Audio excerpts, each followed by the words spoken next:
Welcome to Research Reads, episode 15. My name is Madison. I'm the host.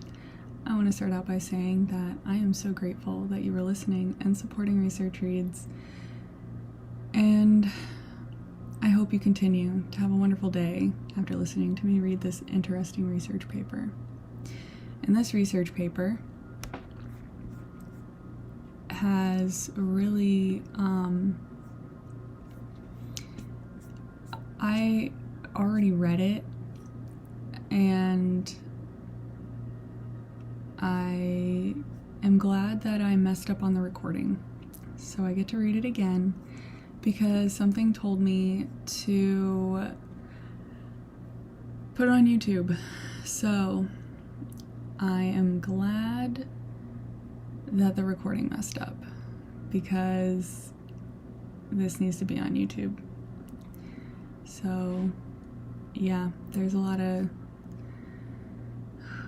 this one's rough for me, so bear with me. We'll do it together. Okay. And also, I will mess up on the names, but I don't mean it in a bad way or a disrespectful way. So, this paper is titled Nuclear Displacement: Effects of America's Nuclear Tests on Pacific Islanders. This comes from my alumni, University of North Florida. This was written by Jessica Felcher this year, 2021. And her faculty mentor was Dr. Kelly, who is an associate professor in the Department of History. This comes from the Osprey Journal of Research and Ideas. And also, if you see some smoke, it's because I have a Palo Santo incense burning because I felt like I needed that after reading this the first time. So I'm cleansing my space while I'm reading this. And I also have, what is this frequency called? 528 hertz deep healing. Like, that's what I was drawn to do after I read this. Like, it emotionally drained me, and it felt like I actually got a hug. I feel like I'm getting a hug right now. After I read this paper, because after I read it, I just kind of like stood up, and I was like, crap, I messed up on the recording and whatever, and I was like, I have to read it again. And I was like, all right, I just need to eat something because it's like 2 a.m. right now. So I went to the microwave and like heated up whatever, and then I'm actually a little ashamed to mention it, so you're gonna skip that. And then I brought it over to the countertop, and I was like, I don't know what I was doing, but I got Tupperware to put away my other food, and then my body was like this. Like, it felt like, you know that feeling when like a little kid runs up to you and like they catch you so quickly that your body moves and you're just like, you know, like that, like that's what it felt like around my waist, or like on my, like it made me move like that. So, and I'm covered in goosebumps right now. So, yeah. I just feel really spiritually supported right now while I read this, because it's an emotional thing. So, and I'm just worried about how my bangs look right now, so I'm just looking at myself, so kind of ignore that. Okay, good, this is recording. So, Nuclear Displacement: Effects of America's Nuclear Tests on Pacific Islanders. Okay. It says, the cover page footnote, I'd like to thank Dr. Kelly for her recommendation to study this important and often overlooked event, and for her guidance and advice in researching the material. All right. In the abstract. Okay. The United States conducted a series of nuclear tests in the Pacific that permanently displaced Marshall Islanders, specifically the indigenous population of Bikini Atoll. In addition to rendering their native environment uninhabitable, the U.S. used the bodies of the I'm still going to trip up on this again. The Rongelapesi that had been exposed to radioactive fallout as a living laboratory to study the effects of radiation. Nuclear displacement in the Pacific has not received much attention in historical scholarship, but represents nevertheless a well-documented case of imperialism. Excuse me, I just got shut. I had like a weird shudder. I know that was weird.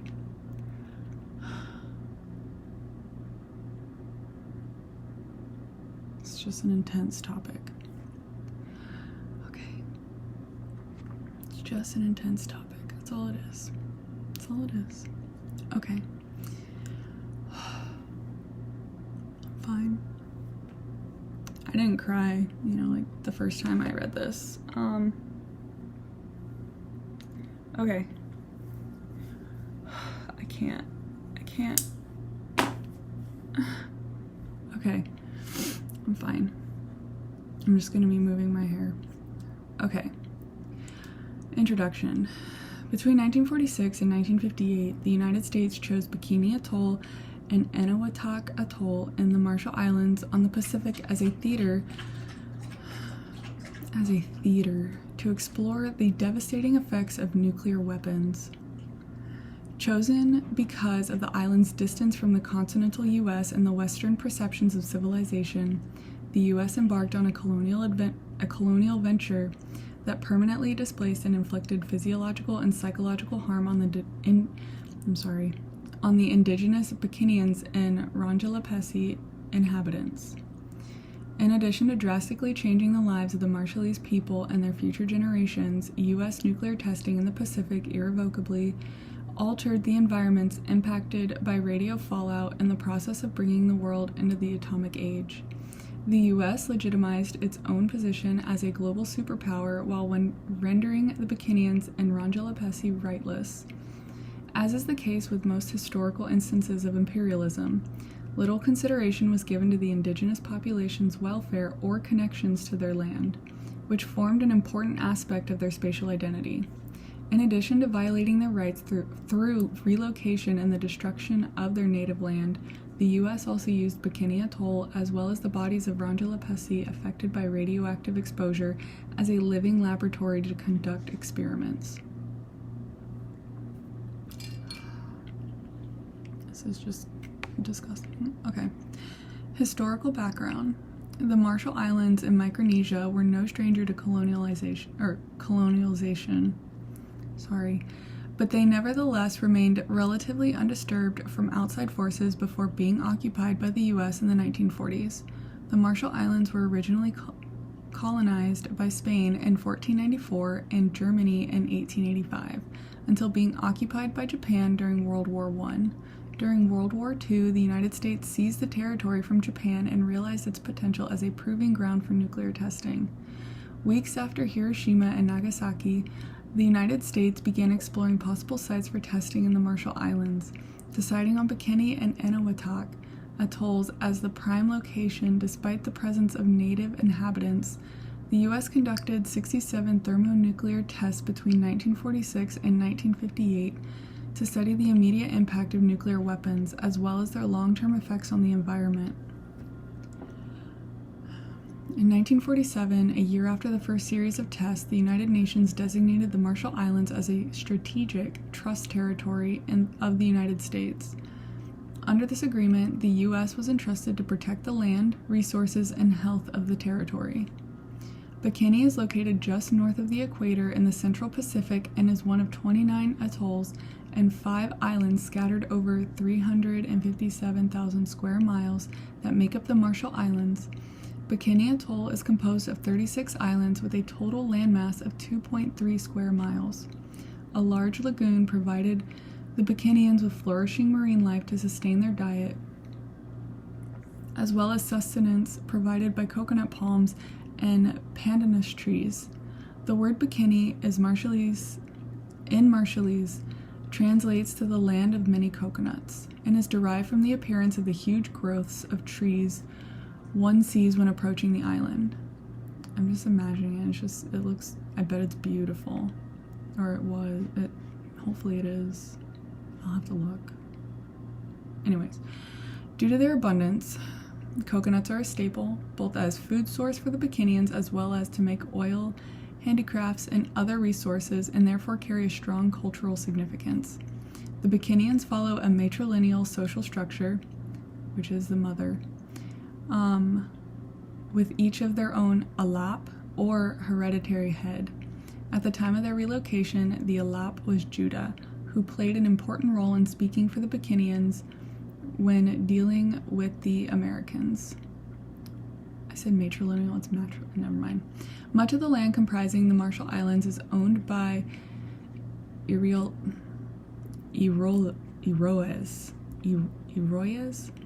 or paramount chiefs, who provide protection in return for working the land. The Bikinians followed this system of land tenure until their relocation, after which they began to lose trust and reject their Eroi. Historiography.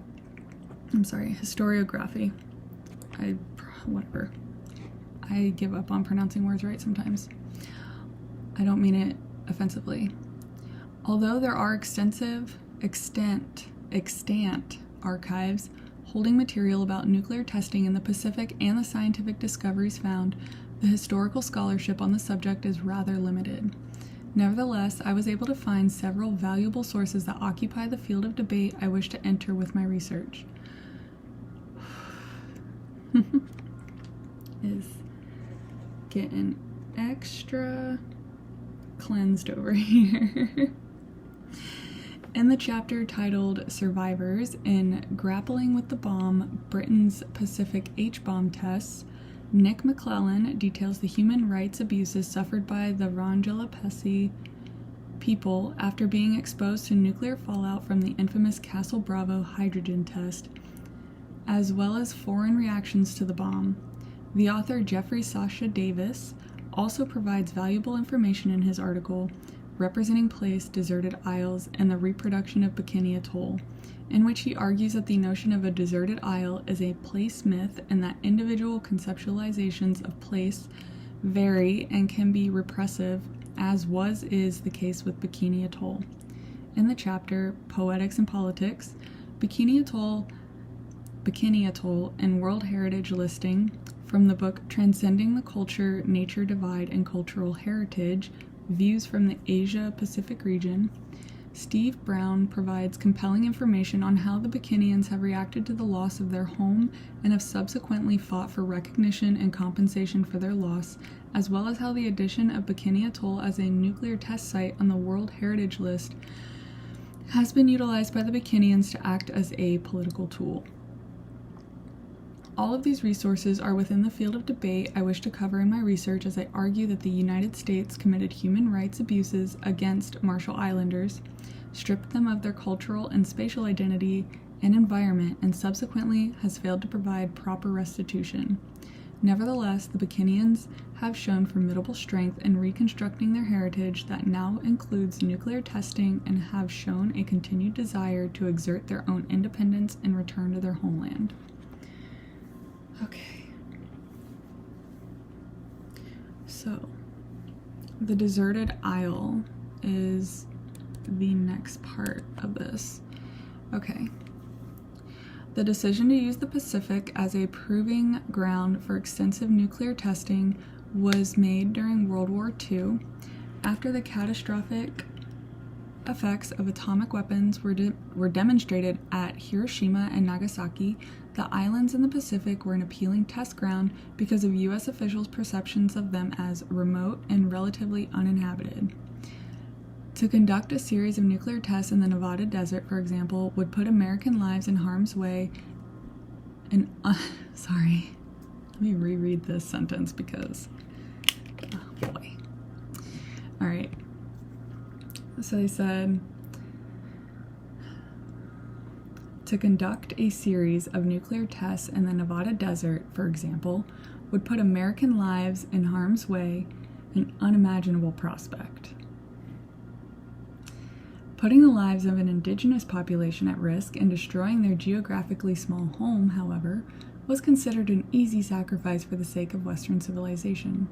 As the historian Jeffrey Davis suggested, a place had to be found where the principle of overkill could be examined.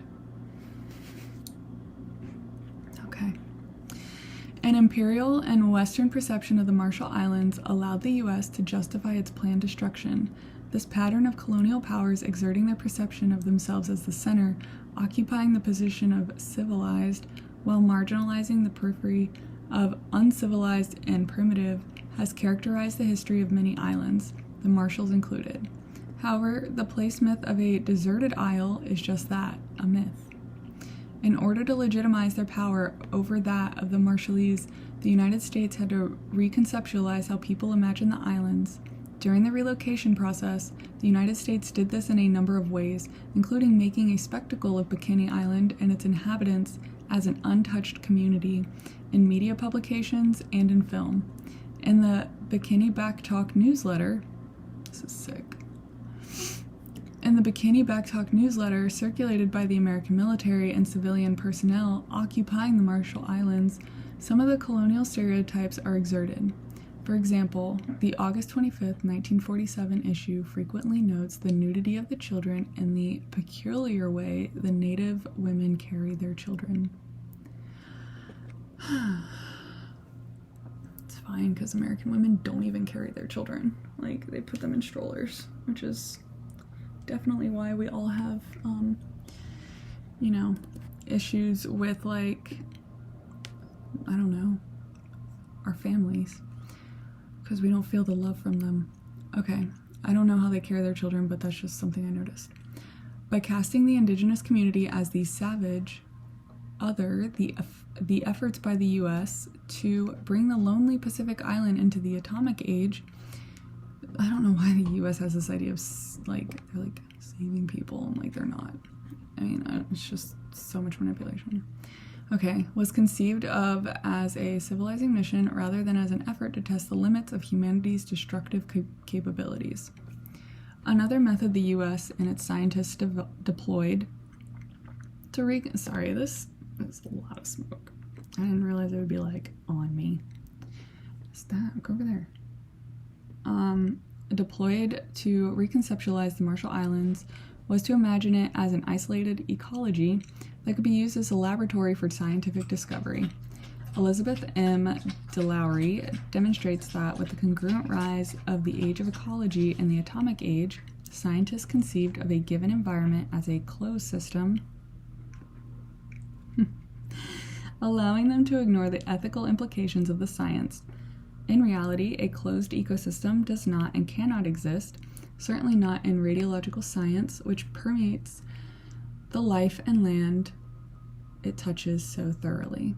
The nuclear testing performed in the Marshall Islands had a global reach and dramatically harmed the lives of indigenous populations as well as their environment. By casting the islands in the Pacific as isolated, the scientists of the Atomic Energy Commission, the AEC, conceptualized the Marshall Islands as a laboratory that could be controlled and studied without endangering the lives in the West. For example, several years after the tests occurred, Dr. Lauren R. Donaldson revisited Bikini and stated, "Bikini remains one of the most important of the world's radiobiological laboratories." Sick. Alright, you little incense are something else right now. I'm gonna just move this back. Alright. Okay.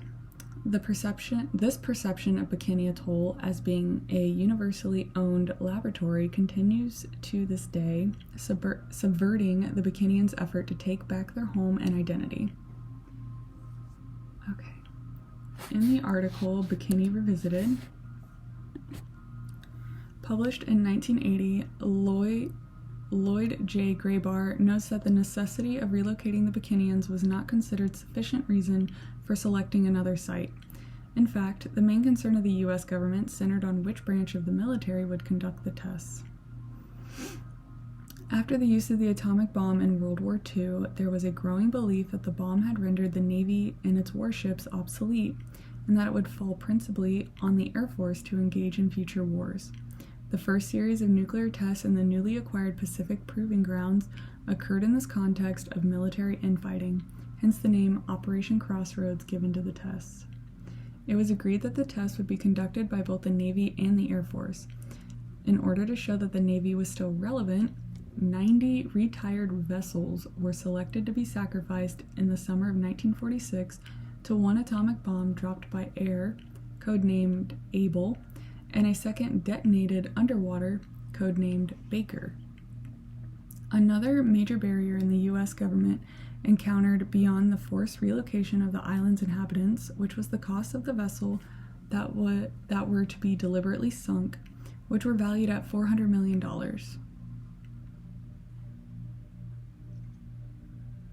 This is like some serious...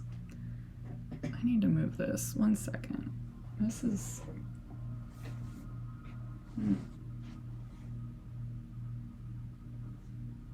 Is it bad that I just don't care if you guys see my like messy apartment or not? Just don't care. You know, like, we're human. You know what? It doesn't matter if my apartment's messy. I bet your apartment's messier. Okay. All right.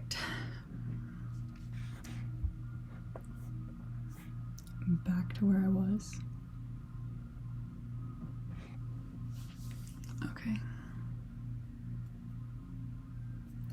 It was agreed that the tests would be conducted by both the Navy and the Air Force. In order to show that the Navy was so relevant, 90 retired vessels were selected to be sacrificed in the summer of 1946 to one atomic bomb dropped by air, codenamed Able, and a second detonated underwater, codenamed Baker.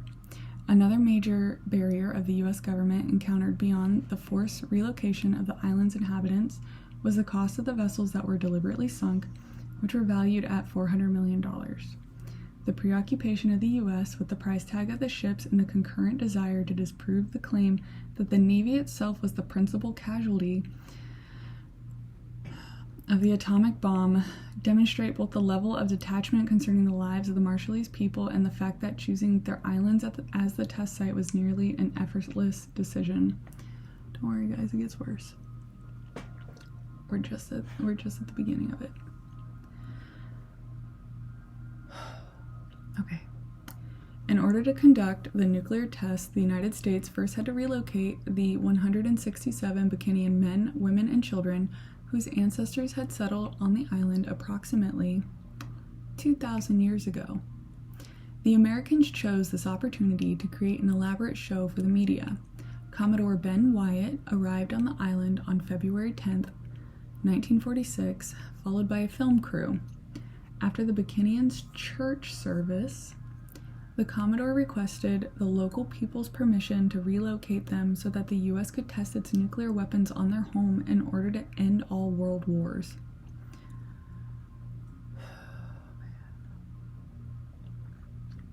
In his appeal, Wyatt compared the Bikinians to the children of Israel, whom the Lord had saved from their enemy and led into the Promised Land. The hereditary Bikinian leader Judah responded, "If the United States government and the scientists of the world want to use our island and atoll for furthering development, which with God's blessing will result in kindness and benefit to all mankind, my people will be pleased to go elsewhere." Following this encounter, the Bikinians were filmed decorating the cemetery of their ancestors and singing sorrowful songs as they boarded the boat that would take them to their island of relocation. What was not included in the film crew's documentary was that President Truman had already approved the use of the Bikini Atoll as a testing ground a month earlier. The Bikinians therefore had no real choice in the matter. The illusion of consent that Commodore Wyatt received was not only elicited through emotional appeal to the islanders' Christianity, which probably wasn't even their original, religion. Anyways, but through a manipulative ruse designed to protect the image of the United States as a benevolent and just power, paradoxically seeking peace through nuclear testing. In addition to coercing the Bikinians' consent, There is no evidence to suggest that Bikinians were informed that the nuclear testing they were accommodating would likely render their homeland uninhabitable for years or decades to come.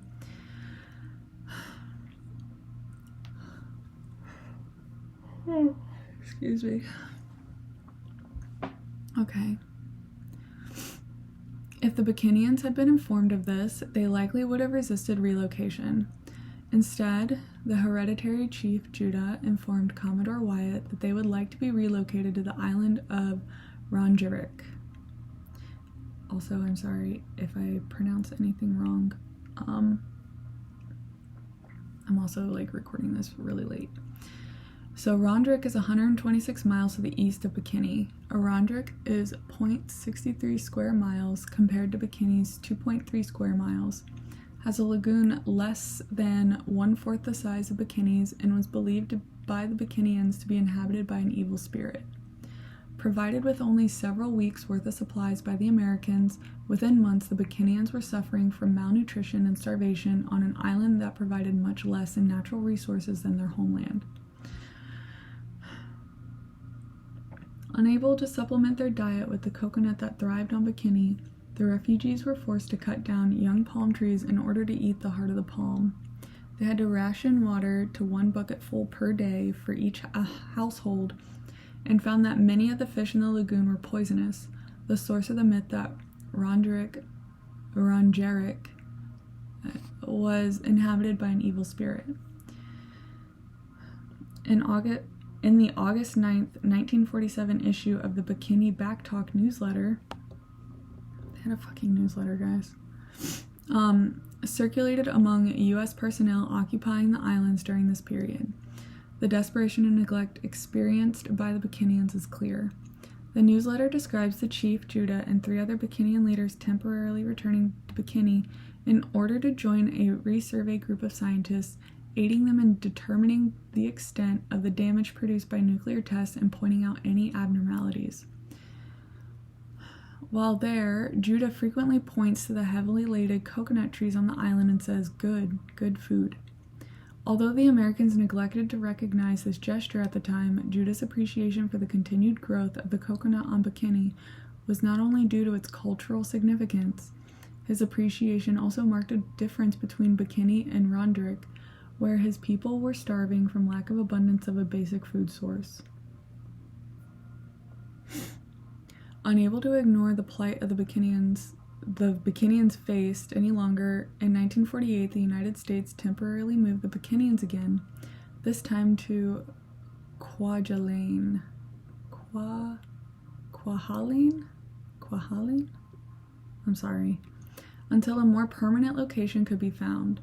The Bikinians had rejected their own Iroi for not protecting them from relocation from Bikini, and their options for finding a suitable island that was not already controlled by a paramount chief were very limited. The island the Bikinians chose was Kili, located 400 miles south of Bikini. This island is less than 1/6 the size of Bikini, possesses no lagoon, and is inaccessible for long periods of the year due to strong winds that make navigation for boats impossible. Kili is primarily suited for agriculture, especially the crop copra, or dried coconut meat. However, the Bikinians were not accustomed to the agricultural techniques necessary to produce copra effectively, and their skills in fishing were useless to Kili. Therefore, they still struggled to provide for themselves. I need some water.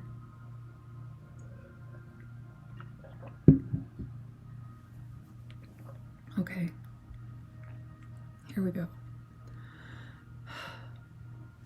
In 1952, the U.S.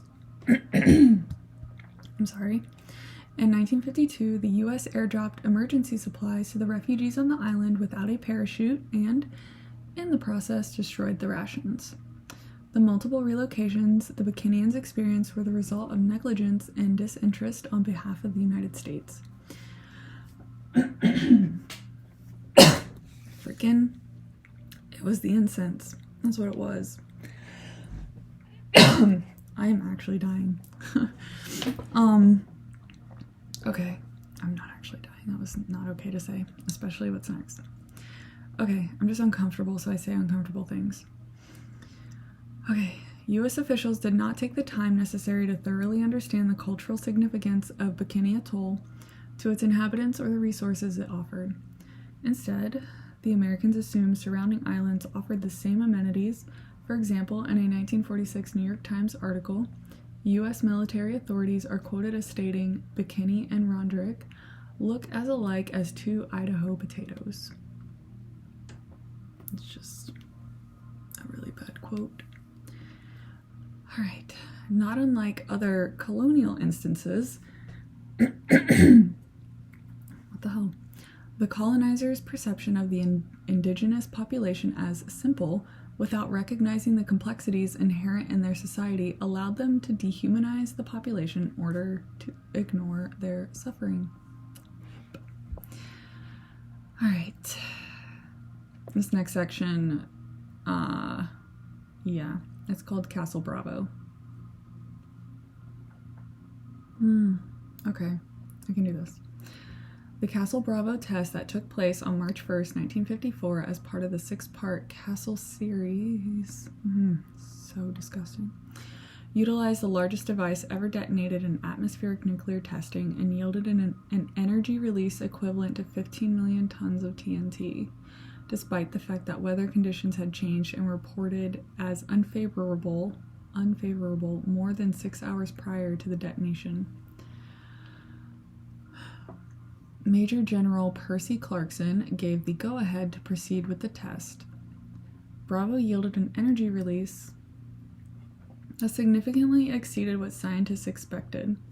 A fireball 3 miles in diameter that illuminated the sky 135 miles away on Rongerik was created within seconds and observed for a full minute.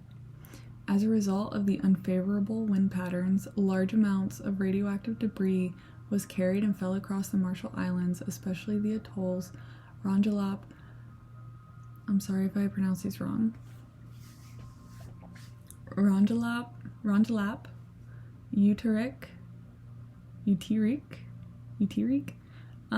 Rongerik, and Elingene.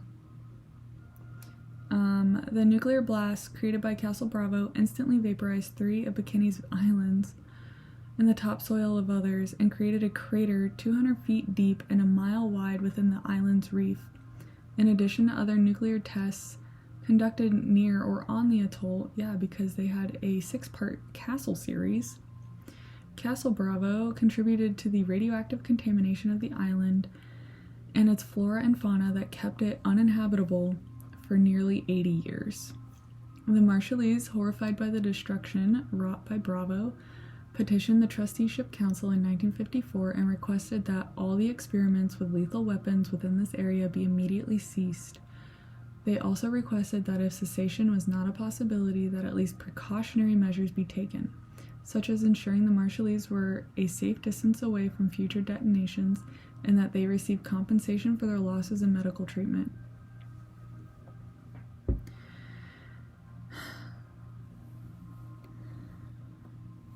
Not even enough. It's just bad. Okay, it was certainly not only the Bikinians that were impacted by the United States nuclear testing in the Pacific. Other Marshall Islanders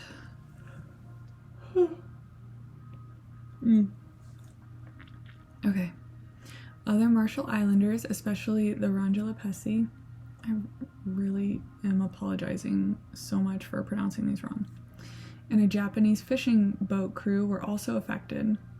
The radioactive fallout from Bravo was detected as far as Japan, India, Australia, the US, and Europe. The unsuspecting Japanese fishing boat, Fukuryu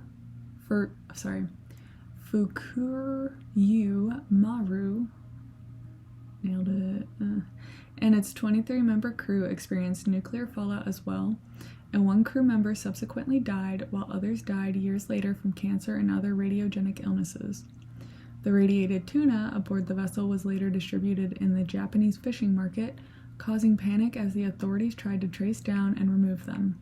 As a result, Bravo generated considerable international criticism, with United Nations delegations from India and the Soviet Union arguing that by conducting nuclear tests in the Marshall Islands, the U.S. was violating its promise to protect the inhabitants and the land under its trusteeship agreement. The Rongelapesi survivors were present on Rongelap and experienced the radioactive fallout described playing in the deadly mixture of ash falling from the sky. We put it in our hair as if it were soap or shampoo, but later I lost all of my hair. The white powdery fallout appeared similar to the coconut oil Rongelapesi female children traditionally used to wash their hair and exacerbated the radioactive contamination they experienced from Castle Bravo. 90% of the Rongelapesi people suffered from acute radiation exposure and experienced skin lesions and in some cases hair loss and nausea as well. In contrast to the swift evacuation and decontamination efforts for American military and civilian personnel exposed to radiation, the Rongelapesi were not evacuated until 2 days after the test. Freaking 2 days, man. 2 days. I'm fine. How are you guys doing? Okay. The day after the test, 2 Americans arrived to conduct surveys of the radioactive fallout, but left without warning the Rongelapesi of the lethal dangers to which they were exposed. Yeah, that was probably on purpose. By the time they were evacuated, the Rongelapesi were exposed to anywhere between 60 and 300 rems of radiation, just shy of the 400 rems that would prove lethal to 50% of an exposed population. 5 to 10 rems alone alter a person's blood chemistry and causes genetic damage. In addition, after their evacuation, the U.S. did not ensure that the Rongelapesi went through a thorough decontamination process to limit further exposure. A document written by the Naval Medical Research Institute states that the U.S. personnel in some cases allowed the Rongelapesi to keep and wear the clothing that still carried unsafe levels of radiation.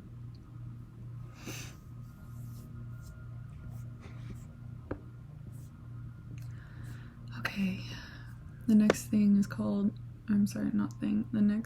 section is called A Living Laboratory. Okay. The failure to cancel Castle Bravo test, despite knowledge of the unfavorable weather conditions, and the delayed decision to evacuate the Rongelapesi and warn them of the dangers of radiation exposure, constitute a significant violation of human rights. In addition to putting the Rongelapesi in mortal danger, the U.S. very quickly seized the unique opportunity to study the adverse effects of radiation on humans by conducting experiments on their bodies organized under Project 4.1 and led by Dr. Robert Conrad from Brookhaven National Laboratory. This gives justifiable credence to the suspicion that the United States purposely exposed the Rongelapesi to nuclear fallout in order to study its effects and certainly contradicts the government's claim that this was an instance of inadvertent contamination. Similar to the consent coerced from the Bikinians for the relocation, the scientists and doctors who treated and studied the Rongelapesi failed to obtain proper consent. The Marshallese were often told that they were receiving treatment for various illnesses, and as a translator was rarely provided, they were not informed of the reason for the tests to which they were subjected. Some of the tests included injection of chromium 51, carbon 14, and radioactive iodine, and some islanders experienced experimental surgeries as well. Scientists extracted blood, tissue, bone marrow, and even healthy teeth from the Rongelapesi for decades without informing them of the purpose of the extraction served.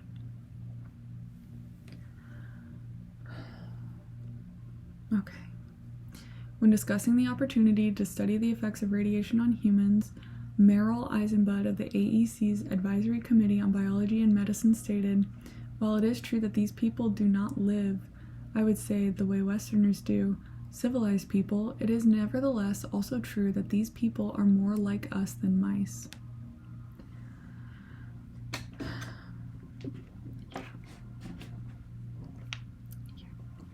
Since Castle Bravo, Many Marshall Islanders who were alive during the test, as well as their subsequent generations, have suffered from the ill effects of exposure to radiation.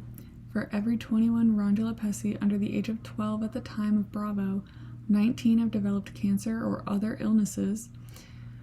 Many also suffer from a high rate of thyroid tumors, especially prevalent among women.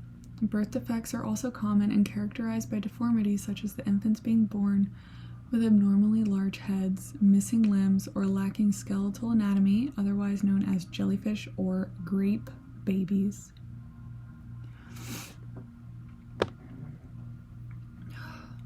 When the alarmed mothers of these children sought answers for why these deformities were occurring, they were told it was to be expected in a small island population.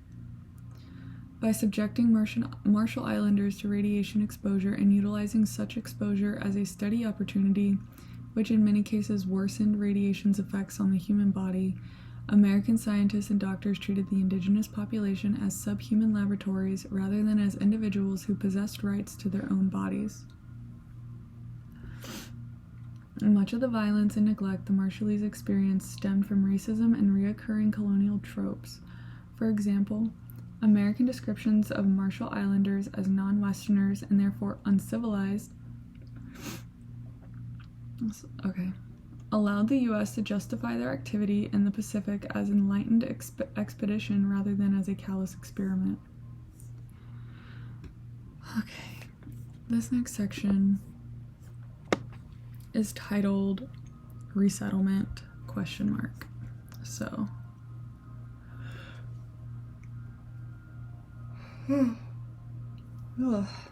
excuse me. It is like hella late. It's like the only time it's really quiet. Okay. I'm gonna grab water really quick.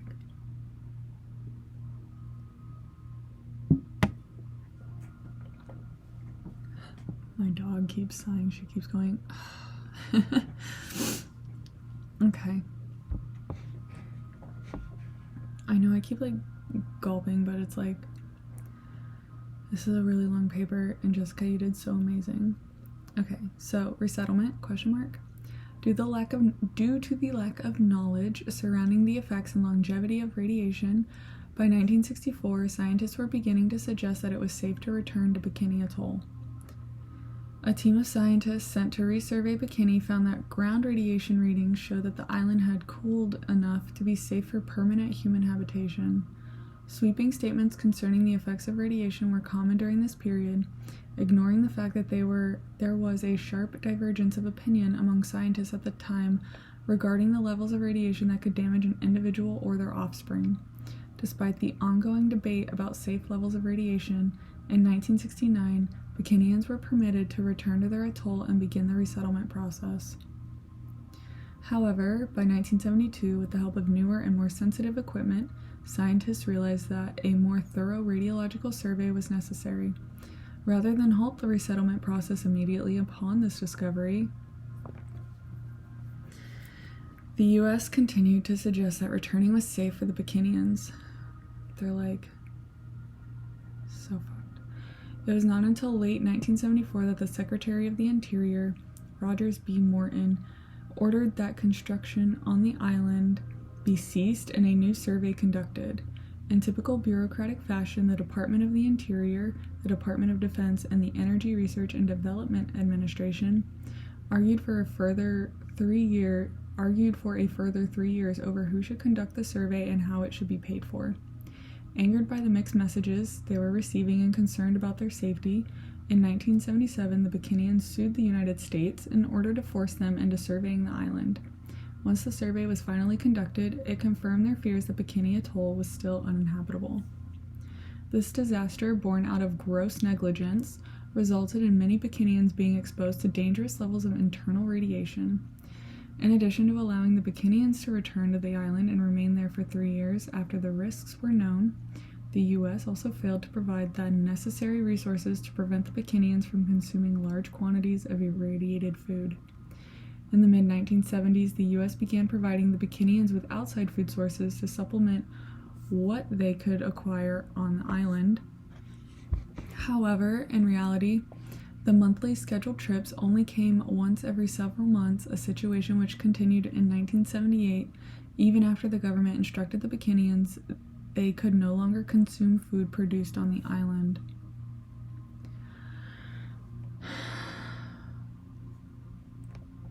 I'm fine. Are you guys okay?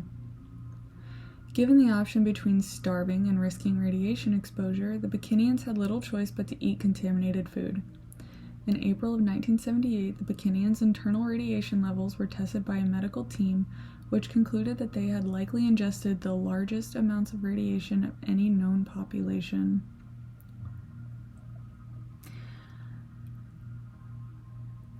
Sorry, there's like...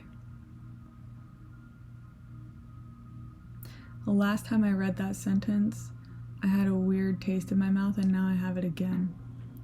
So, this is the last sentence. Finally, in the summer of 1978, the Bikinians were relocated once again. It's still there. Alright, Bikini today. Since the failed attempt at resettlement, Bikini Atoll has remained uninhabitable for permanent occupation due to its radiation levels. The Bikinians and other Pacific Islanders affected by the nuclear tests have, however, been able to gain back some of their independence and rights from which the United States had deprived them. In 1979, the Republic of the Marshall Islands was established by the Pacific Islanders, and in 1986, the Compact of Free Association between the U.S. and the Republic was formed, ending the trusteeship agreement. Though the Compact of Free Association allows for continued U.S. military presence on, I keep screwing this up, Kwajalein Atoll, it also allows the Marshallese to work and go to school in the U.S. if they wish to, and one aspect provides medical care to those directly affected by the Bravo detonation. You mean directly suffered by the Bravo detonation? Sorry, I'm not correcting you, Jessica. It's just that, like, that was me. Like, I'm just being mad. Okay. Despite the establishment of a trust fund created by the Compact to provide the Marshallese with some level of reparations, the Compact had effectively hindered further restitution. As a condition of the Compact, the Marshallese had to agree to not pursue litigation in the future. This has prevented some of the Marshallese from getting access to the necessary medical care to treat radiological illnesses or to get appropriate funding to invest in their island's rehabilitation. The Compact has also presented a major barrier to those islanders not narrowly defined in the Compact who were also affected by nuclear fallout. During the Bill Clinton presidency, when reports by the AEC were declassified, it was discovered that the U.S. had covered up the extent of Castle Bravo's fallout. Rather than the 4 atolls of Bikini, Rongelap, Eniwetok, and Utrik being affected, as the U.S. told the U.S. Marshallese, fallout may actually have affected 13 atolls. Those islanders who also experienced radiation exposure but were not included in the original agreement have therefore lost access to reparations. That's bullshit. There's that taste again. Okay. The Bikinians have found other methods of seeking justice for their displacement and the destruction of their home. Now that they have full control over Bikini Atoll, they have been able to utilize its history of nuclear testing to their advantage to try to regain control over their identity and cultural heritage. Yeah. In 1996, the Bikinians established a private tourism industry that offers tourists the chance to dive around the vessels sunk during Operation Crossroads.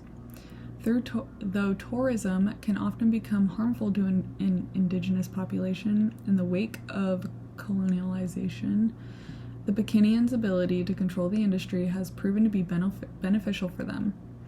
Bikini's inclusion on the World Heritage List in 2010 has also offered a pathway for the Bikinians to share their story as well.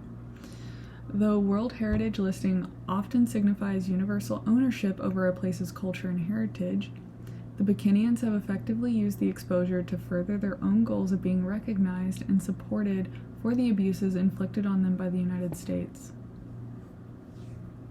My stomach is just like turning this whole time. And this is the conclusion.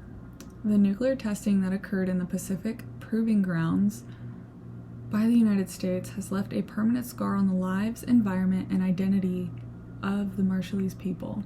And choosing the Marshall Islands as the site of nuclear testing and the relocation of Bikinians and in the use of Marshallese affected by radiation to conduct human experiments, the United States displayed negligence and committed multiple human rights violations. The U.S. justified their actions by deploying colonial stereotypes of the islands and its people as isolated, simple, and uncivilized, and rendered the environment and human beings as objects which existed for the advancement of Western technology. When considering the multiple instances of colonialism in which the U.S. has engaged throughout its history, Bikini Atoll is largely absent for the scholarship. This is due in large part to the successful reconceptualization of the Marshall Islands by the U.S. as an exotic and marginalized location that served to bring the world into the atomic age, rather than as a place and people with a long history who possessed their own culture and heritage prior to U.S. occupation. As the poet Hone Tuer powerfully stated, nuclear displacement in the Pacific was no gallant monsoon's flash, but a monstrous sun. Despite the multi-generational suffering the Bikinians have experienced, they are still fighting today to repossess their identity and return to their ancestral homeland. So yeah, that is it. And it was a little easier to read the second time. But not really.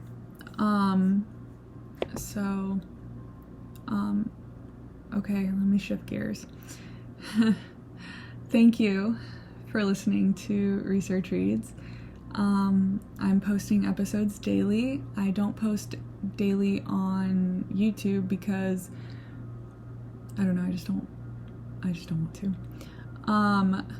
So don't forget to follow Research Reads on Anchor.fm, Spotify, YouTube, and you'll receive notifications every time there's a new episode released. Spread the word with your friends and family. On Spotify, I've opened up show notes. I've opened up voice messages, and you can leave me comments and I will listen to them, and maybe, I'll put together an episode of I'll just answer all the questions. And if you want to go see this article that was written, it's located in the show notes on researchreads.com, and if you would like me to read your published research paper, or you have a topic that you would like me to read and or research, please send me an email at readingresearch2you@gmail.com.